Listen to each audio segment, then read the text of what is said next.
ಪಾಂಡವಪುರ ಪಟ್ಟಣದ ತಾಲೂಕು ಆಡಳಿತ ಸೌಧದ ಮುಂದೆ ಜೆಡಿಎಸ್ ಮುಖಂಡರು ಮಾಜಿ ಶಾಸಕ ಸಿಎಸ್ ಪುಟ್ಟರಾಜು ಅವರ ಫ್ಲೆಕ್ಸ್ ಕಟೌಟ್ಗಳನ್ನು ಹಾಕಿರುವುದರಿಂದ ಇಡೀ ತಾಲೂಕು ಆಡಳಿತ ಸೌಧವೇ ಮುಚ್ಚಿ ಹೋಗಿದ್ದು, ಸರ್ಕಾರಿ ಕಚೇರಿ ಮುಂದೆ ಫ್ಲೆಕ್ಸ್ ಹಾಕಿರುವುದಕ್ಕೆ ಸಾರ್ವಜನಿಕರಿಂದ ಆಕ್ಷೇಪಣೆ ವ್ಯಕ್ತವಾಗಿದೆ.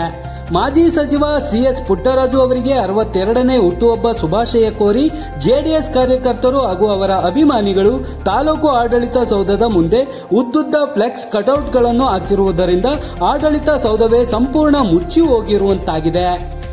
ರೈತರು, ಜನಸಾಮಾನ್ಯರು, ಸಾರ್ವಜನಿಕರ ಸೇವೆಗಾಗಿ ಇರುವ ಸರ್ಕಾರದ ಆಡಳಿತ ಸೌಧದ ಎದುರು ಭಾರೀ ಗಾತ್ರದ ಫ್ಲೆಕ್ಸ್ ಕಟೌಟ್ಗಳು ರಾರಾಜಿಸುತ್ತಿದ್ದು, ಕಚೇರಿಯಲ್ಲಿ ಕರ್ತವ್ಯ ನಿರ್ವಹಿಸುವ ಉಪ ವಿಭಾಗಾಧಿಕಾರಿ, ತಹಸೀಲ್ದಾರ್, ಸರ್ವೆ ಇಲಾಖೆಯ ಎಡಿಎಲ್ಆರ್, ಉಪ ಖಜಾನಾಧಿಕಾರಿ ಸೇರಿದಂತೆ ಸಿಬ್ಬಂದಿಗಳು, ನೌಕರರು ಫ್ಲೆಕ್ಸ್ ಕಟೌಟ್ ದರ್ಶನ ಭಾಗ್ಯ ಪಡೆದು ಕಚೇರಿಗೆ ಹೋಗಬೇಕಾಗಿದೆ.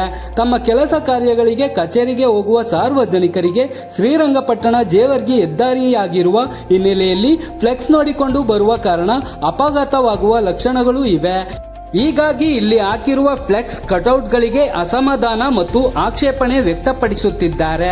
ಪಟ್ಟಣದಲ್ಲಿ ಯಾವುದೇ ಫ್ಲೆಕ್ಸ್ ಮತ್ತು ಕಟೌಟ್ಗಳನ್ನು ಹಾಕಬೇಕಾದರೆ ಪುರಸಭೆಯ ಅನುಮತಿ ಪಡೆಯಬೇಕಾಗಿರುವುದು ನಿಯಮ.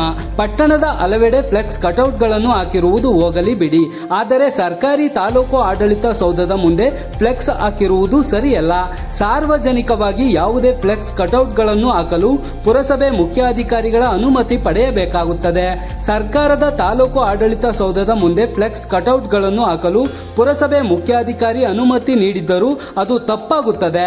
ಈ ಕುರಿತು ಮುಖ್ಯಾಧಿಕಾರಿಗೆ ನೋಟಿಸ್ ನೀಡಲಾಗುವುದು ಎಂದು ತಹಸೀಲ್ದಾರ್ ಬಸವರೆಡ್ಡಪ್ಪ ರೋಣಾದ ತಿಳಿಸಿದರು.